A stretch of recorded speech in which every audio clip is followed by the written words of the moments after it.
What's up, everyone? How are we doing? So I wanted to break down, by the way, why we don't do a ton of big muscle group, big movements to failure.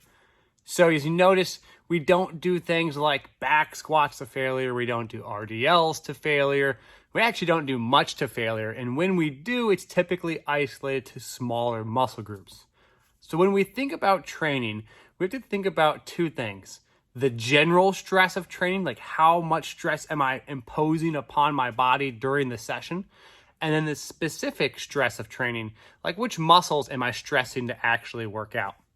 Now, what happens is when we do these big compound exercises, it has a big specific stress and a really big general stress. So when we do like a back squat, for example, the sheer number of muscles that are working is much larger than that of like a knee extension or a bicep curl. So if all of those muscles are working and they all have to work really hard because the back squat itself is pretty heavy, that's a lot of general cost. Think about like a currency. There's a lot of money being spent on those muscles just to do the movement. And now not all those muscles are even the muscles that we care the most about. For example, when you're gripping a back squat, right, your core is tight, your low back, obviously your whole back is tight, your glutes, your hamstrings, your feet, so on and so forth. Now we might be doing that movement because it does create some really good systemic adaptations. Gets our legs stronger, our whole body stronger. But at the same time, because it's working all of these muscles at once, that's a lot of money and general stress being spent and taxed on your body during that movement. So that's why you see a lot of our big compound movements not really go into failure at all. Instead, we'll push those other movements that are smaller, like an overhead press with dumbbells or bicep curl or push-ups. Even some dumbbell benching, I'll give that a pass to failure because the sheer volume of muscles being activated is lower. Now we go to failure on some of those because it's a good way to promote hypertrophy, to recruit maximal motor units. But again, we're doing it in the framework where we're not working every muscle basically in our body as hard as it can, causing this really big global stress. And so you'll see in the program that I don't really like to push ourselves to failure, even if it's like 3 or 4 reps, not 10 or 12, but 3 or 4 reps to failure. We don't really do that. We will stop if we can do 5 reps, say at 85%. We'll typically do 2 reps because we're working a high enough intensity that the muscles are working hard enough. There's not really a need to also stress the system so globally. We got to think about the long term. We stimulate to create adaptation.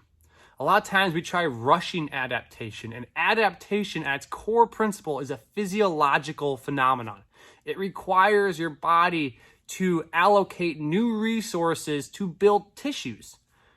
You're actually using the weight room as an artificial environment, just like heat or cold or light or lack of light, to create adaptation in the body.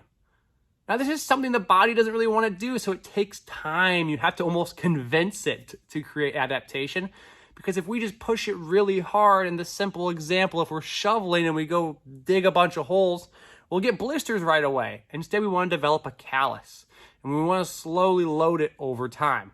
So that's why you see in the training, we don't really do these big movements to failure.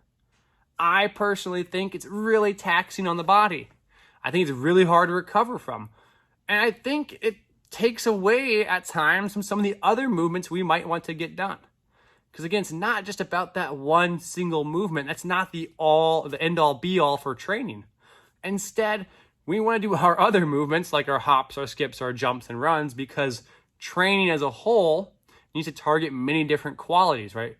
If we want to go play sports and have fun, jump high, run fast, hit baseballs far, go play golf, we don't just want to be good at one quality. We don't train to be good at training per se, specifically the back squat. We train to help other areas of life and performance. And in doing so, to create those holistic adaptations of many different qualities, we cannot just overload one to an extreme to the point where it sacrifices our ability to train those other ones. So hopefully that makes sense and answers maybe some questions you might have had. So, well, why don't we do some of these bigger movements to failure? Well, the answer is I'm not a big fan of it as a whole. I think it takes away, again, from some of the other areas you might want to train. The global and systemic demand is so high, but we can go to failure on some of these smaller muscle groups because the cost is lower. We don't have so many muscles working at once, and it's not as large the general stress that might occur when we do that big compound movement to failure. Hopefully that makes sense, guys. Again, I'll post this on the Facebook page. If you have comments or questions, let me know. Feel free to share it on the thread too. And I appreciate y'all joining the team and hope you're enjoying it so far.